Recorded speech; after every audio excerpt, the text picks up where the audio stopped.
You're listening to TechNado. Welcome and thanks for joining us for another episode of TechNado. I'm one of your hosts, Sophie Goodwin. Keep in mind you can use that code TechNado30 for a discount on your IT Pro membership thanks to our sponsor, ACI Learning.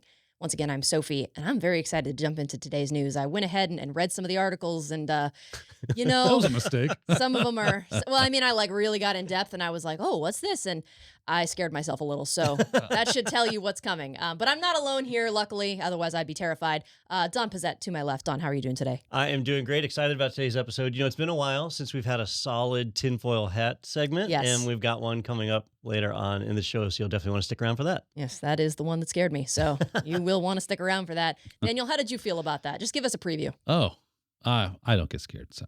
Okay. Yeah, well, I'm already like a card-carrying tinfoil hat wearer, so. okay. Yeah. I was just like, yep, that's just the news.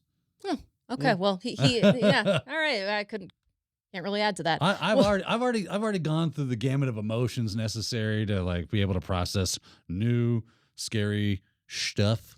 Yeah. Yeah. I feel like you would be more likely to be the scarer, not the scary. Yeah. You know? I don't think Daniel worries about secret surveillance because, I mean, he's got an OnlyFans page, right? So, Please subscribe. it's just the Only difference. Dans. That's what Only it's called. Dans, yeah. Well, It's just the difference of whether you pay him $5 a month or not. Like, Yeah. that's it. Yeah, this is I really like the way your knees like bend normal. It'd be a shame. I'm gonna We're have just to- strong arm people. I'm gonna have to explain that one to my mom later. Thank you for that. Yeah. We'll go ahead and jump into our articles here before I get into trouble. This one comes to us from the Register, and it's all about Microsoft. Microsoft confirms Windows Server 2025 is on the way. Plus, this is a fun little caveat, it kills off WordPad once and for all. And I do believe I remember us talking about that a while ago, about that going the way of the dodo. Heresy. I guess this is the end of the line for WordPad. But I more love importantly, WordPad. that's not really the focus. That's just what I chose to zero in on. Windows Server 2025. Good Yeah. news, right? Yeah. I had a bit of a betting pool going on what the name of the next version of server would be because Microsoft is all over the place with their naming convention.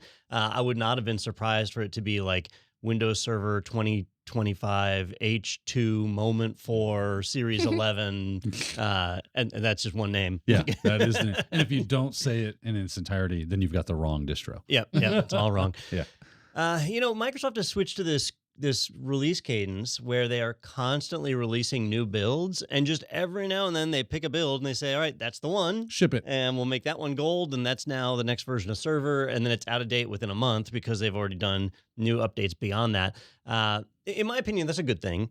The named builds, though, aren't as significant as they used to be. It used to be you get really excited about a new version because it had all sorts of new features, and that's kind of changed in the new method. But it looks like they've kind of locked into a pattern of every 3 years they'll designate a new version because we had Windows Server 2019, then 2022, and now 2025. So this will be the version that we run until 2028, more than likely, and it's coming down the line. Not a whole lot of new features to get super excited about. In fact, one of the biggest things that's come across my feed has been the ability to change SMB's default port. SMB has used UDP port 443 for a long time. It is a target of a number of different exploits that are out there. What was the big one, Daniel? Blue something. Eternal Blue. Eternal Blue. That's it. And so, there were a lot of people who wanted to change that port up, try and obscure, obfuscate. I thought it was 445. Was over.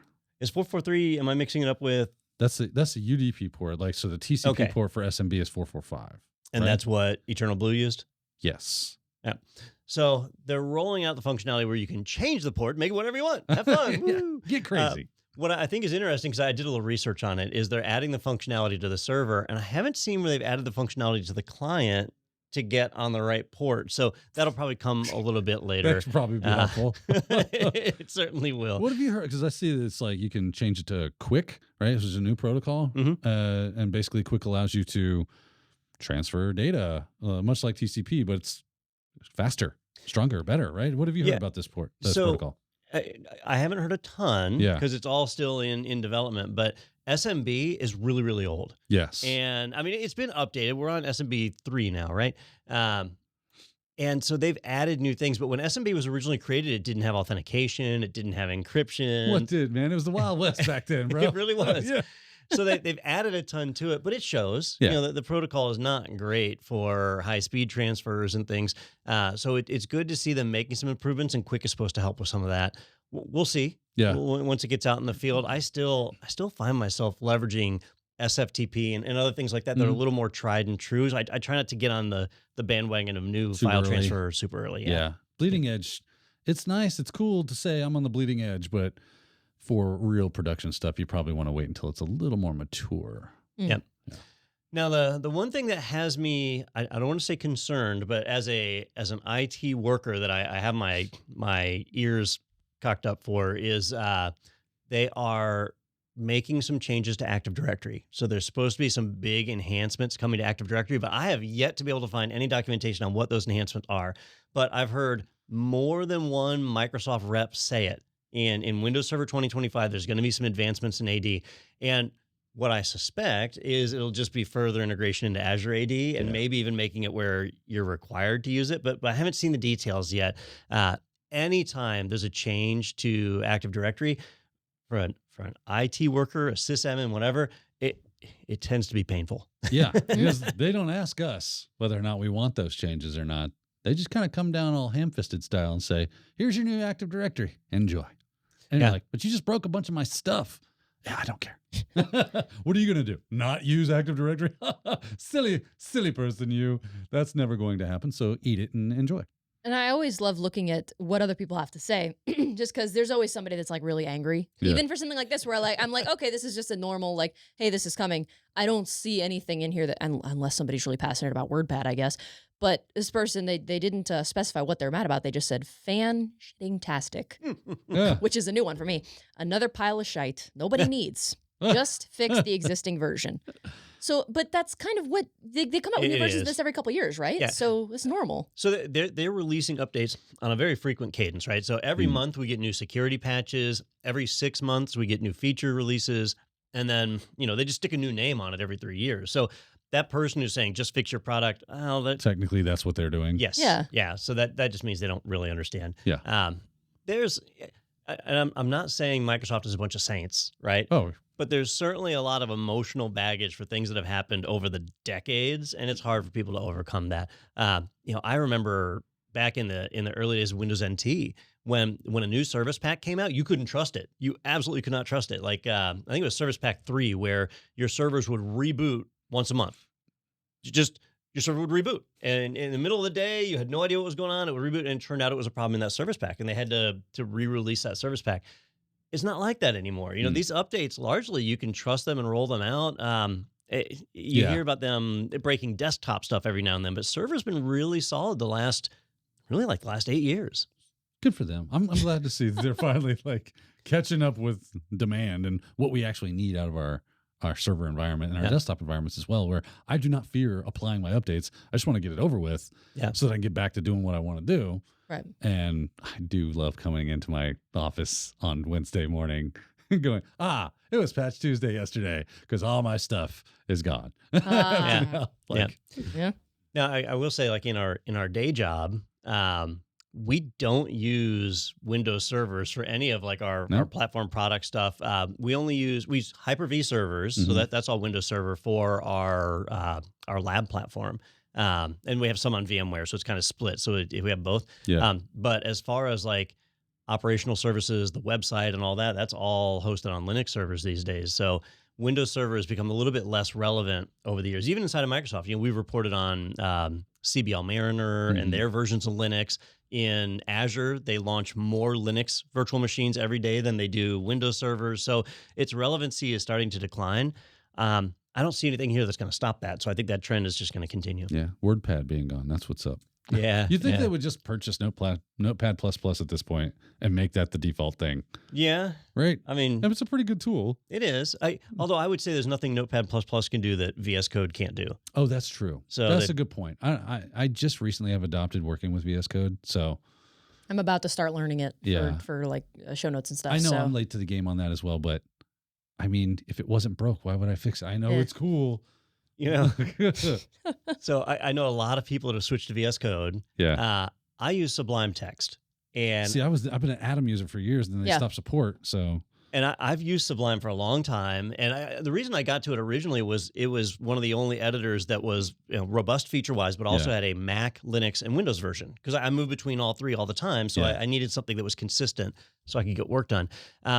It's not user-friendly software. I've described it before as like an abusive relationship. But I stay in it. I'm invested. Sublime Text loves you like I love Tina. So, right. So I wouldn't, like if I was just starting out today, I probably wouldn't pick Sublime Text, but I've just been in it so long. I talk to Emacs people like that too, where they just use Emacs so long, there's no way they're going to move away you from want it. to talk about a religious zealot. Yeah. But VS Code is super robust. And No, my question would be though isn't it kind of like, it seems to run a little less quickly than something like a Notepad++. Like those kind of stuff is really snappy. Yeah. And for just simple text stuff, do I need to fire up the entirety of VS Code to get it? Because there's a lot going on, especially if you got a bunch of plugins and themes and all that you could have going on under the hood. It'd be nice to just have a simple yet more useful alternative. Yeah.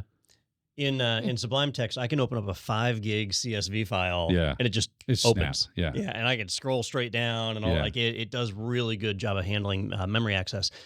VS Code, not so much. Yeah, because I think it's built on Electron, right? Yeah, I think so. Yeah, that'll do it.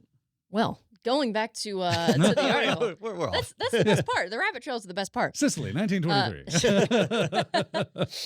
As a reminder, WordPad is dead, and Windows Server 2025 is on the way. So there you go. And speaking of things being killed off or declared irrelevant or going the way of the dodo, et cetera, this next article comes to us from Ars Technica, and it says, Apple declares last MacBook Pro with an optical drive obsolete. And this laptop had not been in sale for more than 7 years, but I guess it was just recently that they finally said, this is obsolete. We haven't been selling it for a while, but as of right now, this is useless, basically. This one caught me by surprise because I thought it had already happened. You would think. I didn't know. I didn't know that any optical drive systems were still supported by Apple, but it turns out there was one. Listening, you're like, what's an optical drive? Yeah, like light. Technically, yes. For the viewers that don't know, maybe you should give them a brief explanation for the viewers and listeners that don't know. Not me. Yeah, not you at all. You know all of these things. I remember when a lot of laptop vendors started dropping CD and DVD drives, right? And they were dropping it for a couple of reasons. The main reason was they wanted to make their devices smaller. You know, you see these things like, Daniel, your laptop is so thin. Yeah. You couldn't put an optical drive in there. Sophie, yours is a little bit thicker. Maybe they could, like on the other side, but they wanted that room for ports. They wanted other stuff to go in there. And the bigger batteries. Yeah. Oh, definitely bigger batteries. But the other problem was that optical media had met its maximum transfer rate. Right. Like there was no way to speed it up. If you ever dealt with these things, they used to advertise the CD and DVD drives, and they'd say it was a 40X or a 48X or a 52X. Yeah, I remember that. And they stopped at 52X. And what that was a measure of how fast the disk could spin. And once you get over 52X, the thing destroys itself. The disk breaks apart, and shoots out like shrapnel. And so they I turned my computer into a bomb. It's like an IED. I just wanted to watch, Stargate. Now you got pieces of disc stuck in your face. Right. And so, worth it. So with the transfer rate maxed out, like there was no advancement there, and Blu-ray came out, but nobody. Blu-ray did not get the adoption rate that you saw with other stuff, and so it made sense for it to die away. And I thought at the time, I was like, oh man, I have so many discs that I'm going to need access to. I bought a USB DVD drive, and it's sat in my desk drawer. I haven't broken that thing out in years. So and then like torrenting became really popular around that time as well, and so I could get a digital copy of. Someone could get a digital copy of a movie.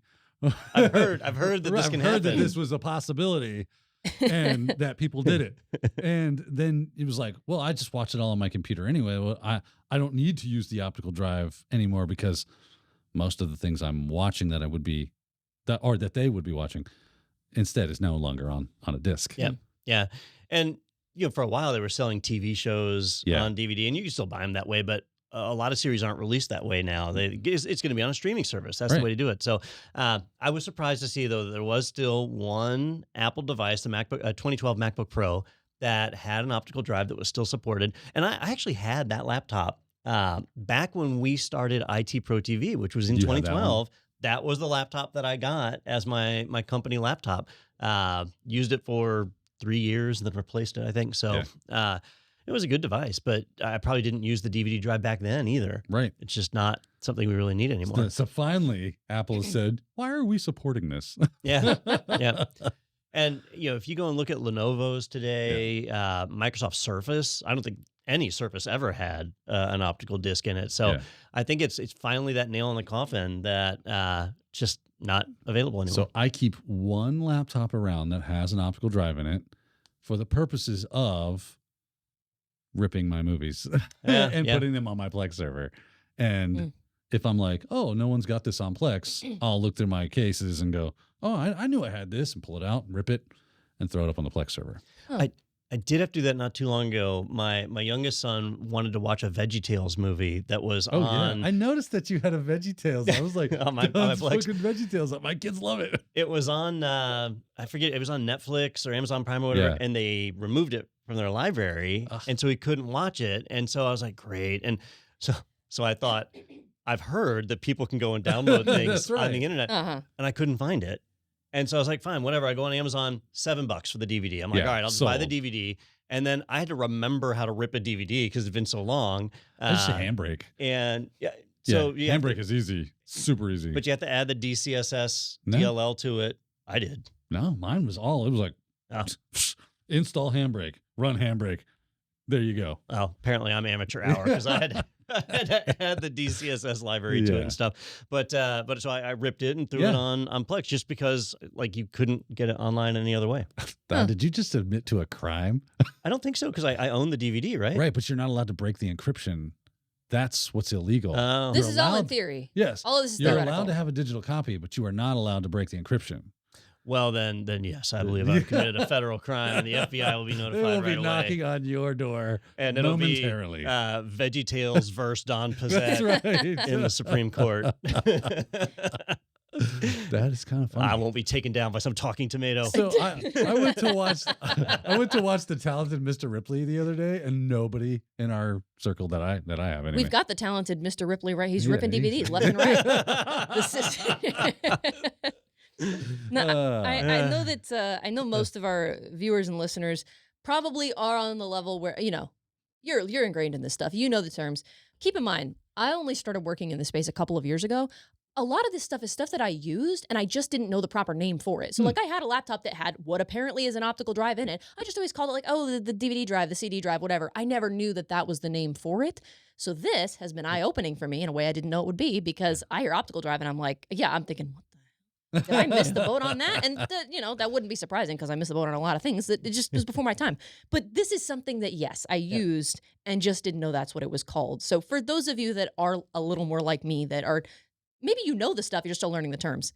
There you go. Maybe you've learned something It's also today. known as the cup holder. Yes, right? the cup holder. So wasn't that part of the Sub 7 Trojan where you could? It was a command control, right? So if I infected your machine with Sub 7, then I had a dashboard and of things I could do to your computer, and one of them was a cup holder. I think that's what it was, and the Open the drive. Yeah, that would freak me out. Just and that's the whole purpose of it, was to freak someone out, make them go. What the you heck? could do nothing else to my computer and leave everything else alone, and that would be enough for me to be like, it's haunted. It's so funny how you can, especially back in the day when we were young bucks in this. You can mess with people because they didn't understand how the technology worked. I worked at the local hospital, workstation support, and that's when we learned about NetSend, right? And you could send these messages to people via NetSend, unauthenticated. Unauthenticated. Just if they're connected, you could send them a message Throw it out there. And a lot of the guys I worked with spent a lot of time in chat rooms at that time. This is the late 90s, right? So spent a lot of times trying to meet people on chat rooms. And one dude was kind of annoying. So I sent him a NetSend message like, why would you send that to me? And you could say it came from this person. And he thought that we had said inappropriate things to some girl he was trying to talk to on the internet. Nice. And I would just keep sending him messages. He was like, I can't stop this from bombing. I was like, I'm a hacker and I hacked your computer. It was hysterical. That's very in character for you, Yes. I feel like. The good old days. Yeah, it was fun. Well, there you go. Like Don said, this is it seems like this is something that I mean, it's been out of use, I guess, or out of common use for a long time, but I guess this is the official end of that era. Rest in peace, or rip. Let's pour one out. To finish it on a rip, that note. That was a joke. You can laugh. This next article comes to us from, he laughed. He just waited till he was off camera to do it. Silent laugh. This next article comes to us from Phoronix. Grub 2 working on TPM2, automatic disk unlock, trench boot, and more. And I will be totally honest, this is something that I might need you to help me kind of parse through, because I read through it and a lot of it is acronyms and stuff that I'm just not familiar with. And I don't think you would have used any of this because Grub, if you run Linux, the odds are you run Grub, right? Grub is the default bootloader for most Linux distros that are out there. So when you boot up your computer, your UEFI BIOS kicks in. It goes to find the operating system. It typically finds your Grub bootloader. The Grub bootloader identifies the different distros that are running on your system. And Grub can boot Windows. It can boot Mac OS even. I mean, it can boot Linux.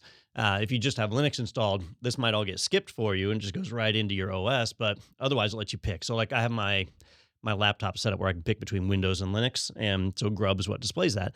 Grub doesn't get updated very often. In fact, it just got updated at the end of December, and that was the first update in over 2 years. And we don't normally report on it because, honestly, it's Grub. So who really cares? Your operating system. But there was a conference in Europe just last week called FOSDEM 2024, and the Grub team made some announcements on what they're working on this year. And one of those things was really important, and I wanted to get the word out on it, and that is automatic disk unlock. If you use disk encryption on Linux, it's super duper frustrating, right? Because of the way it's implemented. And you kind of have a choice. If you do like Lux disk encryption, typically you're going to power on your computer and you have to manually type in a decryption key to be able to unlock the disk to finish booting. And then you still have to log into the system and go in. You can do custom authentication modules and try and do things like I had mine set up to use a YubiKey at one point, which was nice. At least I didn't have to type in a big key, but it was still annoying to have to go through that process. When you look at Mac OS and you look at Windows and how they're able to boot up and you just authenticate one time, you use your user account and the key to unlock the disk is stored in the TPM. And Linux has not had great support for that. There have been ways to kind of force it in there, and it's never been very reliable. I haven't trusted it.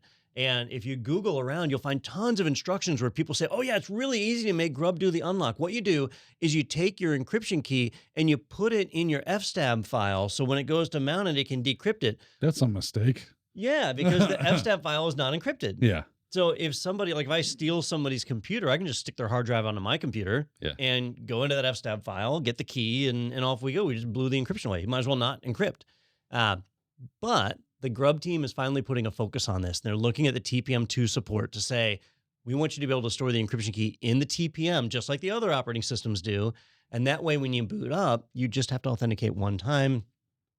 And now you can have your full disk encryption much more reliably. That's something to be excited about. And if they get it done this year, that's something you'll want to adopt quickly. Yeah, that'll be a really good step in the right direction for Linux operating systems out there in the world, right? Because then you become with parity with the others. Yeah. And might give you a little more market share. Not that you got a ton, but some is, whatever I can have, I want it all, right? Yeah. Now, somebody in the comments had mentioned, and again, some of this is stuff that I wouldn't be familiar with, because I don't use Linux, I don't use a lot of this stuff. But a couple people had. Hate you. I know. Well, that among other reasons. Yeah. But a couple of people had mentioned that they were even more excited about the upcoming Argon 2 support. Is that something that y'all had heard about, or something that was on your radars at all? It's not on my radar either, so you know. Yeah, the Argon 2 is a isn't that a Raspberry Pi case? I have no idea. Which has a weird boot system on it. So yeah, I mean I've got an Argon 1. Let me make sure I know what I'm talking about here before I say it. Like, what is an Argon 2? I did not mean to throw you a curveball. I'm not familiar with a lot of the terms. So something else that people were saying was I'd much rather distros commit to using systemd boot. Like a lot of people had mentioned that. An Argon 2 is a memory hard key derivation function. All right, so it's another way of hashing a password. I'm not familiar with that one. So apparently that person's excited about it. Yeah. Okay. It was mentioned a couple times, and then other people saying like, what's the point? Just commit to using systemd boot. And I'm not familiar with that either. So unfortunately, it's hard for me to parse through this stuff sometimes. But Yep. When it comes to Linux. I can generally follow along with Windows and Mac and things, but Well, it's just an operating system I don't use a ton. And this article came to us from the people at Phoronix, and the Phoronix, like the guy who runs it, Michael Larabelle, really intelligent guy. But then all the people that post on there are really, really knowledgeable, especially when it comes to hardware drivers and stuff. So the comment section is a little more advanced than like on a Tom's Hardware or someplace like that. Okay. And I guess this is where a lot of times folks that are listening and watching, sometimes they're able to offer, oh, hey, you guys were talking about this. Here's what that means. So if you're familiar with, Argon 2, for instance, and you've got something to say about that, feel free, drop a comment, let us know. Because I do go back and read them, and it helps me a lot when there's things that are like, oh, Sophie, this is actually what that means. And I don't know, it's helpful, Some of them just make you cry. Some of them do. Yeah. That's, maybe not cry. Be just, kind in the comment section, people, please. Is that too much to ask? Talking about, I got nerves of steel. I can take it. We're just having fun here. Don't take Yeah, it's a anything good time. seriously. But yeah, it does seem like, based on the comments, even though I can't maybe parse through every specific that they mention, general excitement about this. Yeah. General good vibes, good news. It's nice that they share the roadmap, and there's some good stuff on there that's worth getting excited over. Yeah, absolutely. Well, that is going to do it for our tech news. Don't worry, though. We've got security news coming up in the second half. And like I said, some of it did give me a bit of a fright. So if you want to know more about that, you'll just have to stick around for the second half of TechNado.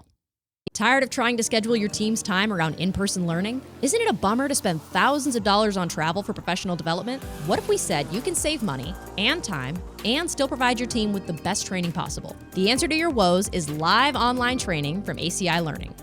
With live online training, we provide our top in-person courses in private, online, instructor-led formats. You get to provide professional development in a manner that fits today's expectations. Entertaining, convenient, and effective. Our exam-aligned courses inspire the full potential of your team. Visit virtual instructor-led training at ACI Learning for more info. Welcome back for more TechNado. Thanks so much for staying with us through that break. And whether you're watching on YouTube, joining us from Spotify, Apple Podcasts, wherever you're listening or watching from, thank you so much for being here. And if you haven't already, feel free to subscribe so you never miss an episode of TechNado in the future. We also have webinars, live on social events that live here on the channel. If you are joining us from YouTube, we've got a webinar this week. It's actually later today. Has to do with IT, getting into IT, building your resume, and things like that. So feel free to join for that. I believe that's going to be Lauren that's on that, Lauren Deal, and she'll have a guest. So should be a lot of fun. Tune in. And of course, every other episode of TechNado lives on this channel, so you never run out of material to watch. That being said, we've got more TechNado for you today. We've got a couple of security articles we're going to get into, and this first one comes to us from Ars Technica. Are you guys feeling prepped, ready to jump in? I think so. Yeah. Security thing bad. And for those of you in TV land who wonder what we talk about during the break, I just want to answer a question for us that Miley Cyrus's net worth is currently $160 million. Oh, so not a billion. I mean, These are the things we talk about. That's true, yeah. Yeah. She's doing fine. But if Taylor Swift woke up with Miley Cyrus's money, she'd probably have a real problem. Yeah. She would. She would. She'd be crying. How is she supposed to afford 2 private jets? There would be teardrops Which on her she guitar. literally has. I just saw yesterday that she's being like attacked because she has 2 private jets. And She could have 3. her carbon footprint is apparently not great. Yeah. It does hit a little weird when, it's reduce your carbon footprint, and then you see people that have 2 jets. And it's like, I'm not the problem here. But anyway. Anyway, you know who is the problem? Chinese hackers, right? They darn sure are. Good segue. Man. Yes. Yes. And gosh, Do crazy they have coincidence. private jets? Speaking. That's a question for them. But speaking of Chinese hackers, that's where our next article is going to take us. It comes to us from Ars Technica. Chinese malware removed from Soho routers after FBI issues covert commands. It says About routers time. are being, About time. yeah. Routers are being used to conceal attacks on critical infrastructure. Isn't it always? Every time there's an attack, it's always like critical. It's always something like huge. Because if it wasn't, it wouldn't be news, right? It's huge. Huge. It's the Very best. big. The best. Very big. Yeah. Anyway. So yes. So it says Chinese malware removed. So I guess that's good. But what happened here? So a couple interesting things coming out of this article. And the first off is that like the FBI is actively accessing citizens' routers and removing malware from them, right? There are people who argue that that's a bad thing. It's But an interesting idea. I view it as a public service personally. I appreciate that they're doing it. They did have to get a seizure warrant. So this isn't like Right. a warrantless thing. They didn't just go and do it. And the way the warrant is, like the U.S. legal system is not designed to handle situations like this. And so a seizure warrant says they're allowed to go in and take the router. So they could have gone out to hundreds of American households and just taken the router and walked out the door. That's what the warrant says, but that's not what they did. Instead, they remotely accessed these devices and removed the Chinese malware that was put on them to prevent that from being exploited. Now, that's one part of what happened. Now, the other part I think is really interesting because a number of news sites are describing this as a botnet being taken down. And when I think of a botnet, maybe this is just a me thing, but I think of thousands of zombie computers that are now going to be used for like a distributed denial of service attack. Mhm. But that's not what these were being used for. What they were being used for was each of these routers were building a VPN tunnel back to China. That's how they know, where this was sourced from. And it allowed hackers in China to traverse the VPN and then perform attacks from US IPs. So it was IP addresses right here in the US accessing critical infrastructure. So that's a problem. There's a code red right now, or whatever the color system is, that we're supposed to be getting an overwhelming attack from China and Russia on the cybersecurity front in the next, I don't know, whatever panic window of time they want to give us. So, we're seeing some actions being taken right now to help prevent that. So this one's pretty neat. They didn't disable any functionality on the routers. Even if you had your own VPN set up, they didn't disable that. They were able to just target the malware piece and remove it. But in all these cases, they were Linksys or Cisco brand at the time, and Netgear routers that had reached end of life. So the vendors were not putting out updates for it. So even if the home user wanted to do the update, they couldn't. There just wasn't one available. They would have to buy a new router. Well, the FBI has stepped in and kind of solved the problem. So they actually didn't solve the problem. Oh, no? Right. Here's fun fact. In this article, it says that if these routers are rebooted, then the FBI pushed fix goes away and the routers are again vulnerable. I missed that part. That's real disappointing. Yeah, real disappointing. So if they were to have sent FBI agents with a tech geek in underhand with a new router in hand and went and took that router out of and put a new one in and set it up for the person, that would have been a better solution. Yeah, one that was not vulnerable. That's not going to happen though. They would go and they would take the router, and that would be that. That would be that. But we spent a bunch of stupid money on stupid stuff anyway. So why not this? Yeah, right. It's only hundreds of routers, it said. So I feel like this was a project they could have gotten behind and just said these routers bad, whoosh, garbage time, and we're gonna put this router in, and don't get that one out of the garbage anymore because it's bad. And then it ends up out of the garbage. Yeah. Look, some kid's like, whoa, a new router. Sweet. I can game. Yeah. But yeah, that was the fun part about this. I was like, okay, so I'm kind of like with you on this as far as I'm not a huge fan of the government doing things, but the fact that they got warrants and this was more of a public service than it was them trying to I'm fearful of slippery slopes that government tends to take what do they say? Once you make an exception to the rule, the exception becomes the rule kind of thing. Yeah. So I worry about that. But there's only a couple hundred, again, maybe it's all one grain of rice on the heap, right? As it continues. There's arguments made on both sides on whether or not this morally or ethically was correct to do. Obviously, why not go to the industrial controls or the critical infrastructure places and say, let's block these IPs, right? Instead of knocking people's route, taking control of other people's route, and then sending those people some sort of information. Your router has been hacked. You need to take, steps to remedy this. Go buy a new router. Here's a couple of we suggest, and maybe we'll even here's a check for $100. Go buy a new router. Yeah. Right. There's so many other things they could have done that would have been technically more effective, because as soon as they get a power outage or, hey, the internet's not running really great, reboot the router, their fix goes bye-bye. Yeah. Right. I think in the medical industry, they have a phrase, and you've all probably heard this before, you don't treat the symptom, you treat the cause. Right. If you want to fix it. Yeah. If you just treat the symptom, then it's never going to go away, right? So that's exactly why they do that. Right? So the symptom, well, I guess, right? when money fuels the medical industry. That's it. So the symptom here, we got a couple of symptoms, right? Yeah. So our critical infrastructure is not secure. That's one symptom. We've got home users are unable to update their routers. That's a symptom. The routers have vulnerabilities. That's a symptom. The cause is we've got hackers that are attacking the system. Yeah. Right. If the hackers didn't exist, it wouldn't matter if these systems were updated or not. Yeah. But if you look at the FBI, for example, and say, all right, what can they do about those Chinese hackers or whatever country they're from? Doesn't Not matter, a right? lot. Hackers in general. Not a lot without really breaking our freedoms, right? Oh, right. They could pull a China and say, we're going to put a great firewall around the United States and not allow traffic to other countries, which honestly might be a good thing. But at that point, it really starts to tread on freedom of information and so Right. on. So let's go to a hot war with China. No, don't do that. and I do think they're making efforts on the critical infrastructure side. Yeah. Like, there's a lot of money going into that to right now to increase the try. security around critical infrastructure. Yeah. But it's so bad. It's going to take a while. I mean, it was built. It was such a monolith, and it was built with no real security in mind because of how it was designed. Right. It wasn't designed to be connected. And then we said, we should connect these things because I like working from home. Totally get that.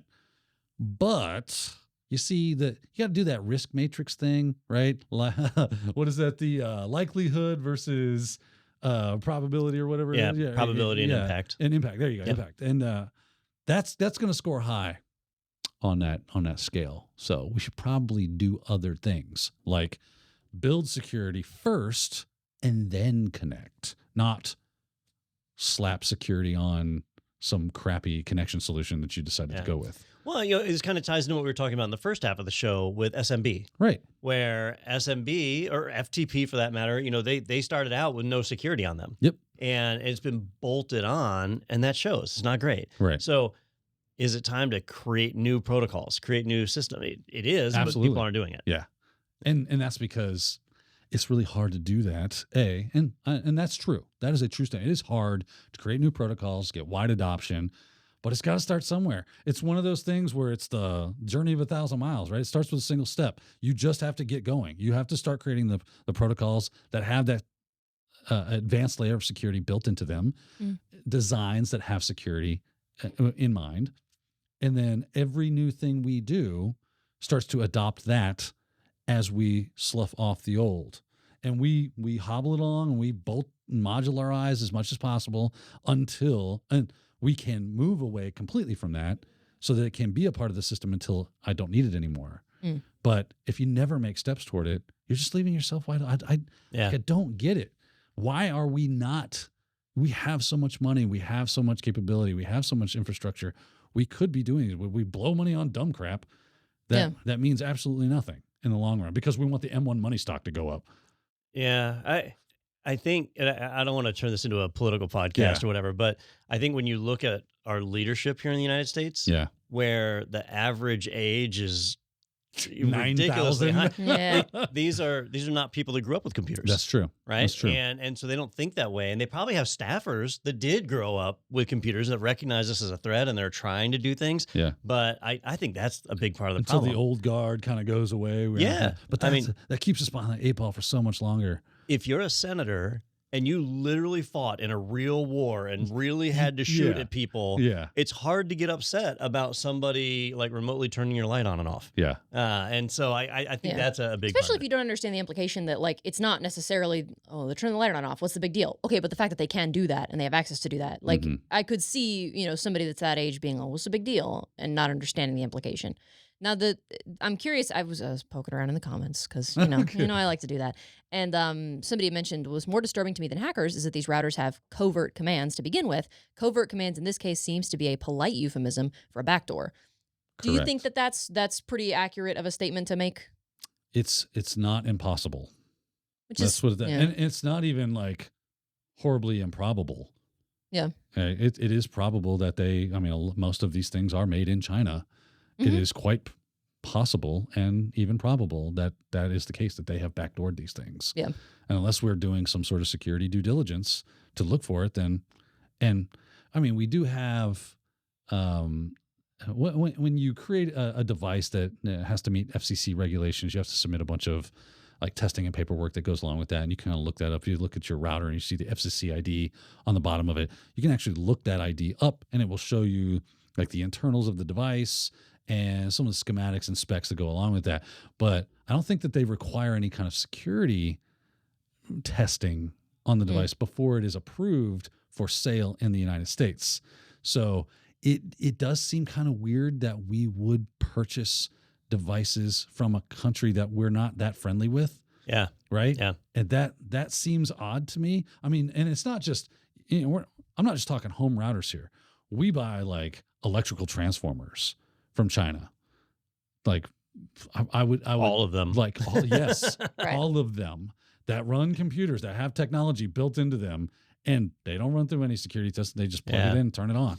You know, Bruce Schneier was pushing for this a couple of years back where, we have Underwriters Laboratories, UL. Yeah. So if you get a battery from overseas, you want to make sure that it's UL rated Yeah. because otherwise it's going to explode when it charges, or, your electrical devices and stuff. You want to see those logos on there to know that it's been tested. We have that in place Yeah. because we were getting dangerous products from other countries, but we don't have that for software. There's no software Right. equivalent on that. And we are trusting. I mean, just go on Amazon. You know this better than anybody, Yeah. Daniel. Go on Amazon and look at the wireless webcams. Yeah. And when you're buying a Yon 2 brand that you've never heard of before, do you think they really invested in secure software for that webcam? No, they did the bare minimum to get it operational, and then they're selling it for $15 on Amazon. There's no way they have a security team and so on. No. Right. And it continues. Again, it goes back to the idea, if we were like super friendly with China and China was very, not very militaristic against us, but unfortunately they are. Yeah. They absolutely are. We are obviously being attacked by them on a daily basis. Why in the world would we have business with them? That just doesn't make sense. They are literally your enemy. And you're going, no, but I mean, if I meet you on a battlefield, I'm going to shoot you right in the face. But hand me that stuff. Are you building that cool stuff over? Let me get some of that. I'll pay you. That doesn't make sense. If I'm your enemy, I'm going to go, oh, heck yeah. Let me get you some of those.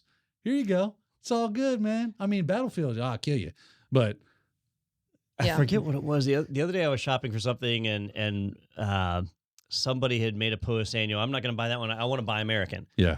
And somebody else replied and said, okay, which brand is made in America? Yeah. Because none of them were. Not And so, a lot of times we don't have a choice. You just Right. have to do that. right. And I mean, we kind of got ourselves into this position by getting rid of manufacturing in America, right? Because it became really cheap. Thank you, politicians. I know this has become like a political show all of a sudden, but these things are what have caused the issues that we're looking at. And this is what has made it possible for these hacks to occur.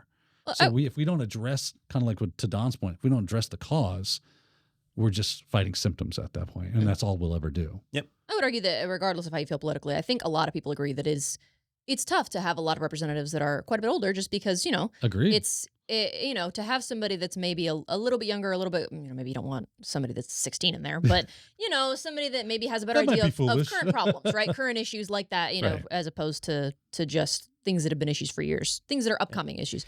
But, did you find the average age? I did look it up. Yeah. In the House, the average age is 58 years, which is Okay. high, but not Not as high as I Not would too have bad. expected. Crazy. Yeah. Well, we've had a couple of rounds within the last few elections that have gotten down the younger average. people in. Yeah. Yeah. But in the Senate, the average age is 65 years. Hmm. And so if the average age is people that are at retirement age, like 65 is the retirement age in the United States, those are not people who grew up with computers. That's true. And when you're at the end of your career, you're not like, I'm going to learn some new technology. Yeah. Well, most people aren't, right? It's not what they do. Yeah. So when that's what you've got leading the initiatives, you're not going to get cutting edge stuff. Yeah. Well, back when I was an in-classroom trainer, I loved when I did like a computers basics course or whatever, Mhm. and there would be older people that came in. They're like, I'm learning this stuff. I'm sick of not knowing how to do the normal everyday things that my kids can do and my grandkids can do, and I have no concept of this. So I want to learn this stuff. I'm like, you're the kind of person that is awesome,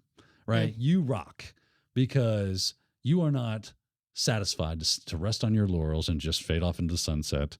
Right. You want to be a part of the solution and not part of the problem. I doubt highly that you are going to be the kind of person that gets, scammed or things like that, because you are keeping your ear to the ground. Staying informed. You're staying Yeah. informed, Mhm. right? Yeah, absolutely.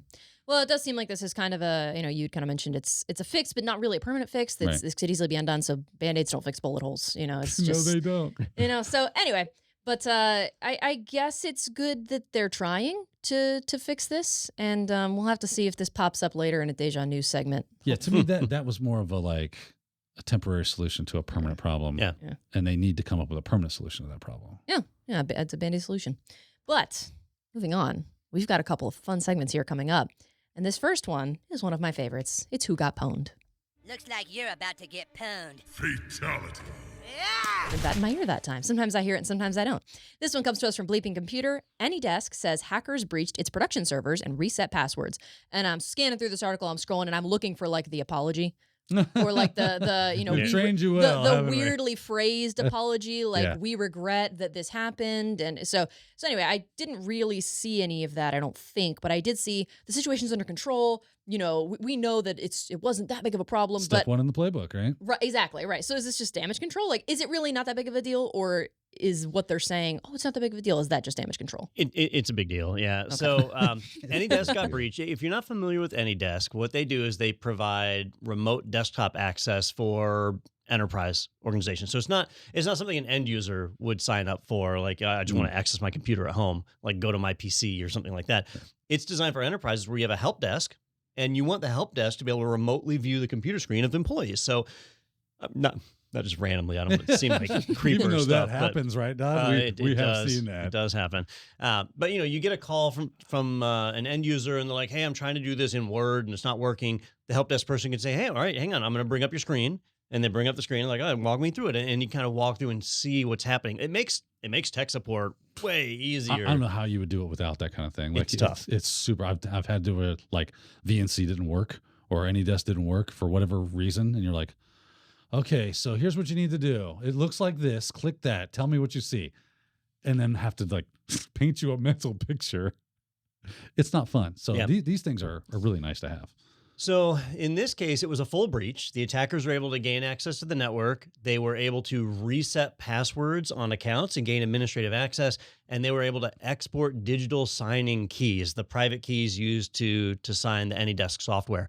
AnyDesk software, actually any screen sharing software has two parts, right? There's the software mechanism that drives it, the user interface and all of that. But then there's usually a hardware driver piece behind it, because it'll create a fake monitor. It's mirroring your desktop to a fake monitor, and that's how it transmits. That's how almost all of them work. And the digital signing key, it can be the same for both. It looks like it was the same for both in this case. Doesn't matter, even if it was two, because the hackers would have been able to get access to both of them. But they got access to the keys, which means that the attackers, one, can reset passwords on accounts to gain access to them. And two, they could create malicious versions of the AnyDesk client and push it out digitally signed. Your system would automatically trust it. That sounds like a supply chain attack, Don. It is. Straight up. Dang it, Straight not up. that again. Yep. It's Man, every time. rinse and repeat. Yeah. AnyDesk came out and said, hey, we found this happened. Allegedly, they found it on their own. It wasn't reported from a customer. So that's a good sign, because that means customers weren't seeing unauthorized access. They immediately took the system offline. They had it offline for about 4 days. And in that time, they fixed whatever the attack vector was. They haven't told us the attack vector yet. But they also are in the process of cycling out their signing keys. As far as I'm aware, as of the filming of this episode, they actually haven't revoked the prior key yet. They said they're going to, but they're pushing out software with the new signed key, and it's a different key. And so they're giving customers a chance to update first before they revoke it. So by the time you listen to this podcast, it might already be revoked. We'll have to see. But they're also resetting the password for everybody's account. So you have to go through that. And then they're telling people, hey, it's fine. AnyDesk is totally safe to use. You can keep using it. Everything's good. Don't worry about it. In their statement, they said, I gotta find the actual Did they quote. just have like a Outlook we got breached template that all these companies are sharing with each other? So one thing they said, and this is really suspect, is they said, and this is a direct quote, AnyDesk is designed in a way which session authentication tokens cannot be stolen. Right, because they're stored on the end user's computer and not on Yep. a server anywhere. And that totally makes sense, right? Yeah. So the attackers can't steal a token, right? Fine. But they can generate new ones, Yes. right? If I reset Daniel's password and I log in as Daniel, it's just going to generate a new token. That's true. Right? So yeah, I can't steal his existing token, but I can sure as hell generate a new one and connect up, Yeah. right? So that's where you have to be really careful when you read these things. They're not lying. Yeah. They're telling the truth. In a They're very just specific leaving way. parts out. What is that called? Lying Yeah. by omission? Lying by omission. If you're leaving Yeah. parts out, you're lying by omission. Yeah. So Yeah. that's effectively For what's the happening. purposes of misleading you. Yeah. That's what you got. And that's exactly what it seems like they're doing there, Don, where it's like, let me craft a narrative that doesn't make us look bad, that gives you truth pieces, and then I'll let you draw your own conclusions about what that means based off of the verbiage that I use and all that. And I'll frame this in a way that makes everything seem okay. And honestly, like, if this were maybe 2 years ago, I'd have been like, oh yeah, cool, man. But we've seen this happen so many times now. That's why we're making jokes about this being step one in this playbook. Yep. Because we know next week or the week after or whatever, they're going to be like, so here's the thing. You know how we told you like that? Well, here's the problem. But good news, right? They always got to end it with good news, right? But good news is that this is an easy fix. You apply this or you do that or you, whatever steps they give you and everything's fine. You don't have to worry about data breaches. Nothing, no customer data actually got compromised. Mm. And then a couple of weeks later, they go, here's the thing. Yeah. Yeah. So it's basically Armageddon for us. There's blood as high as a horse's mane in the streets. And that's what it says in the book of Revelation. Oh. Yeah. Okay. Yeah. I must have missed that one. Armageddon. Yeah. Okay. So if you use AnyDesk and you're wondering, Yeah. have I been updated? Do I have the new certificate or whatever? They actually did something interesting here, which I appreciate. The previous version of the software was signed with a certificate that was issued from Philandro Software GmbH. They're a German company. GmbH is like their corp type name. So Philandro Software. And their new one is signed by AnyDesk Software. Now, I've seen this a lot where companies start out under one name. You know, if you go way back in time, IT Pro TV originally was called Edutainment Live. Yep. And our original certificate was issued by Edutainment Live, and then the website was IT Pro TV. Well, I get frustrated as a customer. I actually do look at the signatures on certificates, software that I download. And when I see something, I'm downloading AnyDesk, Philandro Software, who the hell is that? Now I got to go and Google it and figure out who this is. I'm like, oh, okay, that's just the company that develops this. Right. That was their old name. They rebranded, whatever. Because they did something horrible or they went out of business. Maybe, you know, or maybe it was on the up and Yeah, up. They just maybe it rebranded was. and never updated the certificates. But as an end user, it's hard enough already to train people to look at the certificates. But when the Right. names are completely out of left field like that, Yeah. You make it super difficult. it is. And so I do think if you are a software developer out there and you publish signed software, please use a name on the signature that Right. makes sense. A contemporary naming system Yeah. that lines up in some way where I can go, yeah, that's them, and not, who the heck is this German company? What are they Yeah. doing here? Mhm. Yeah. Now, maybe I missed it in this article, but I could not find anything that said, I know it says when they learned of the attack, and it says it was a recent cyber attack, but there's no information as of yet, or at least it's not shared here, of actually when this breach occurred. I don't think. This is not the breach you're looking for. Yeah. Move along now. Yeah. So they have not released that, right? So Okay. we don't really know, but there's some hypotheses we can do because they did go offline for 4 days. Okay. So that is likely when they detected the issue. And I think that started December 27th. Okay. Do either of you know? I do not. I feel like it was December 27th. I could be wrong on that. But they went offline for 4 days. Oh, I am wrong. Suffered a 4-day outage starting on January 29th. There we Okay. go. So January 29th, which is just a few days ago, they went offline for 4 days. So that's likely when they detected the Right. breach. Right. Contained we it, don't did know. When some did it happen? response. Right. They Yeah. could have been in there for years for all we know. Right. And are we going to, we should do a pool, right? We should come up with a grid and like, all right, I want phishing link, VPN access, and, on the, 6 months ago. Yeah. Yeah. Yeah. Phishing to VPN access is like that's the winning chip. Yeah, you need to that bet. is the winning chip. That one, yeah. If you don't do multi-factor authentication for your VPN access, you really need to. Like that's something that you can't skip out on. But Don, that sounds like a lot of work. It is. I don't want to do that. We had to replace a firewall because it didn't support. Really? It supported MFA, but not MFA against a system that we already used. Oh, And so that's why we hit had the dumpster then. so we had the Cisco ASA Yeah. that was in place. Or no, it wasn't ASA. It was a pfSense It was a box, wasn't pfSense, it? It was I thought was what pfSense. we had, And it wouldn't do MFA against our Azure AD or authentication against our Azure AD. And so we had to switch it to a Palo Alto firewall that would. And so you may have to replace hardware to get exactly what you want, but you need it. And cybersecurity insurance almost always requires this today. So Good. if your company has a cyber insurance policy and you're not doing MFA on VPN connections, they will not pay out on the policy. So you might be paying for insurance that you can't do what claims you're on. telling me is if I'm negligent in my cybersecurity, then my cybersecurity insurance is going to be like, well, you didn't do the bare minimum that we require, and therefore, no. If you disable the airbags in your car and Right. don't wear your seatbelt Yeah, and get you in a can't car sue accident, Chevy, Right. Yeah. they're or not get going a to. payout from your stinking insurance company, Yeah. right? And that's how cybersecurity is. Unless you're in a Absolutely. no-fault state, right? Then Yeah. yeah. Glorious Florida. Yeah. I want to do like a compilation of all the fun facts that come up that are like relevant, but maybe not directly, like the thing about the insurance and everything, not the car thing, but before that, and just The have like car thing. because that, I mean, I feel like that's, if I disable my airbags and don't wear my seatbelt, okay, and I get in an accident, I can't really, I don't have a leg to stand on, probably literally, but anyway, we could we could take all the fun facts we learn and do a compilation, the more you know, with Don Pizzette. Yeah. We'll have to see if that's something we can do in the future. But yeah, hopefully this doesn't reappear, or in a bad way, I guess. Hopefully, if it does come up again, it's a positive development. Guarantee that- we hear more about this. Great, awesome. I love that positive demeanor over there on the other end of the desk.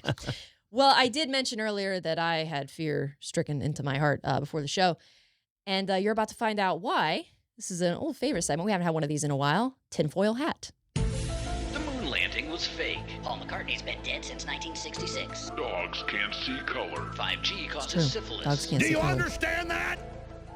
They even put an Alex Jones at the end. I don't think I recognized. I don't Yeah. think I realized that was him. This one comes to us from Tom's Hardware. Taping over your webcam might not be enough to stop hackers from spying on you. They can now use a device's ambient light sensor. And when I first read this, I was like, well, what do you mean? If I'm covering my webcam, even if they can see that there's movement, it's not like they can really see what it is.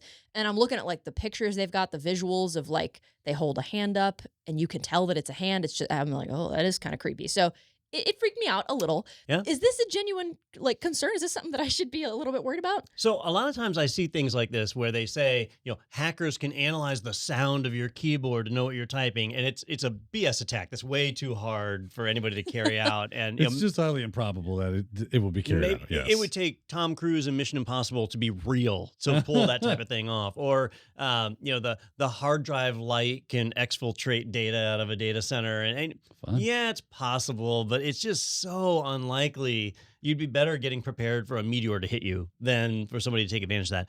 But in this case, there's actually some real merit to this, and there's a few reasons why. So first off, a lot of laptops these days, I'm on an iPad right now, so it doesn't have this, but have a shutter switch. Oh, Sophie, yours does, where if you don't want to use your webcam, if you're not using your webcam right now, you flip a little switch and it covers the lens. Mm-hmm. And now it doesn't matter if a hacker gets in or not. I mean, it does matter, but if they pull up the camera, they just see black. That's Yeah. it, right?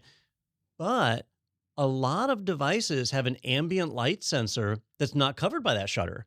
That ambient light sensor is still exposed because it controls the screen brightness on your system, right? If the room gets dark, the monitor's brightness goes down. If the room gets bright, the monitor's brightness gets brighter. That's an ambient light sensor. Almost every device has these, and they're considered a low security device. In other words, you don't have to have administrative privileges to access them, because what are you going to do? It's just the brightness of the Right. area. Should the screen be bright or not? Yeah. That's what it does, basically, is dim the screen to an appropriate level. And it can be used for other things too, like sensing when it's nighttime and removing certain colors from the screen and so on.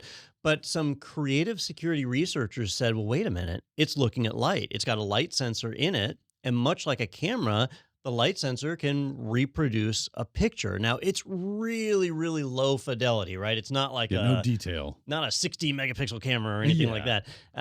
So not a lot of detail, but they showed where you could hold a hand up in front of your monitor and do various gestures. And while monitoring the ambient light sensor, they're able to recreate what those gestures were. And I was thinking about what the attack vector is here, and I really thought about cell phones. On cell phones, if you've got a PIN number to unlock your phone and they've got access to the ambient light sensor, they could, through the motion of your fingers, figure out what the PIN number was to unlock the device. Now, this is where Apple can say, oh, we're safe. No touch screens on our laptops, right? But iPad, iPhone, they certainly do. Right. So this one, I wouldn't discard this one as conspiracy nut stuff like some of the other ones. Like there's some real meat to this. It'll be interesting to see. Like obviously, it's in its very initial stages on what they are able to do with this. I guarantee, given time and effort, they're going to increase the fidelity. I think is what you used of the picture and give it some interesting things can be done with these weird attacks. I think of what's the there's one that the government uses that the radiation of your monitor. I always forget. I always want to call it Sonet, but I know it's not Sonet. It's like that though. Man, it's escaping me. I hate that. I hate that. I got Sonet stuck in the brain. But it allows you to recreate the screen, what was on the screen from a distance. Based off of the radiation emanating from the device itself. I'm furiously Googling, trying to put in keywords. Tempest. It's called Tempest. Tempest. Tempest attacks. Yeah. Yep. Huzzah! There's a little more gasoline and there. And there's more than one type of Tempest attack. Like they can intercept the radiation coming off of a cable, right? And recreate the data that's going over it. And there was an optical one too. That was a fiber-based attack, which really surprised me. So there's a handful crazy stuff that they can do. It just kind of falls in line with that stuff. When you have a limitless budget, and someone who says just build stuff, get it, whatever it takes, get it, get the people you need. Yeah. And here's anything you need, just let me know and I'll get it for you. And then they can build things that do these kind of things. And that's why when you asked me, was I scared when I saw it, I'm like, nah, I've seen this kind of stuff before with horses. So the joke here is if you've got a cover for your webcam, now you might need to get a second cover for your ambient light sensor. Now, two problems with that, right? One, if you cover your ambient light sensor, the odds are the brightness on your screen is going to go down. So now you have to manually control your brightness.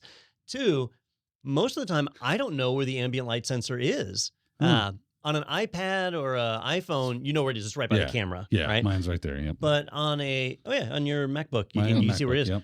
I'm looking over at Sophie's laptop, and I know it has an ambient light sensor. I don't know where it is. And so you'd have to like put your thumb over various places until you figure out where it was. Yeah. Is that not, would that be publicly available information? Like if I tried to look it up, do you think I could? Yeah. If you pulled the text you could specs, totally look that up. There's 3 holes in the top of your laptop up here. 1 or 2 of them are certainly microphones, but maybe one of those is the ambient light sensor. So you could place your thumb over each one until you see the screen go dim and find it. Yeah. I see. I wonder. And then, once you figured that out, then you could cover it up. But it does still require the attacker to install software on your system, but it doesn't have to be as aggressive. It doesn't need administrative privileges because the ambient light sensor is not normally protected. So I don't know. I could probably sit and try to cover stuff up all day. So far, I'm not seeing anything. But yeah, maybe I'll Google it, see if I can figure it out. It happens to me by accident. Anytime I turn my phone sideways, I'll end up putting my thumb just by accident over the camera and the sensor. And then as I'm watching a video or whatever, it'll start to get dim. Yeah. And I'm like, oh, shoot, I'm covering the sensor. I hate when I take my laptop outside or something, or maybe even my phone. It's like, oh, it's bright. Dim the screen. I'm like, no. It's the opposite of what I need. Cannot see this stinking thing now. Yeah. Now, a lot of people it kind of confused me when I started looking at the comments, which is the danger of looking at the comments.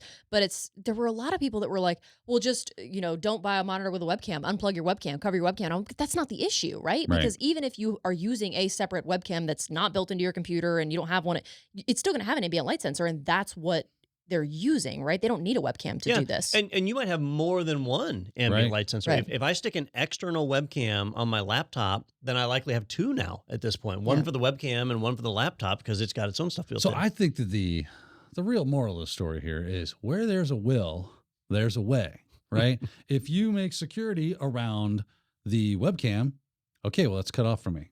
What else do I got? Right? And people get creative. They get real ingenious when it comes to figuring out stuff. And that's why, again, going back to the moral of the story of there being a will, there needs to be a will that says everything I build has security. Everything I build has a security first philosophy, right? An ideology that no matter what it is, I could use this in some way. Let's get creative and start trying to figure that stuff out. How could this be used? Why would this be used that way? What are its capabilities? That's what hackers do. You've got black hats, you've got white hats, you got people in the middle that sit with their gray. But ultimately, every one of those people, for different purposes, are trying to figure out, okay, this is what this does. What can I make it do? And how can I leverage that to my own purposes? Yeah.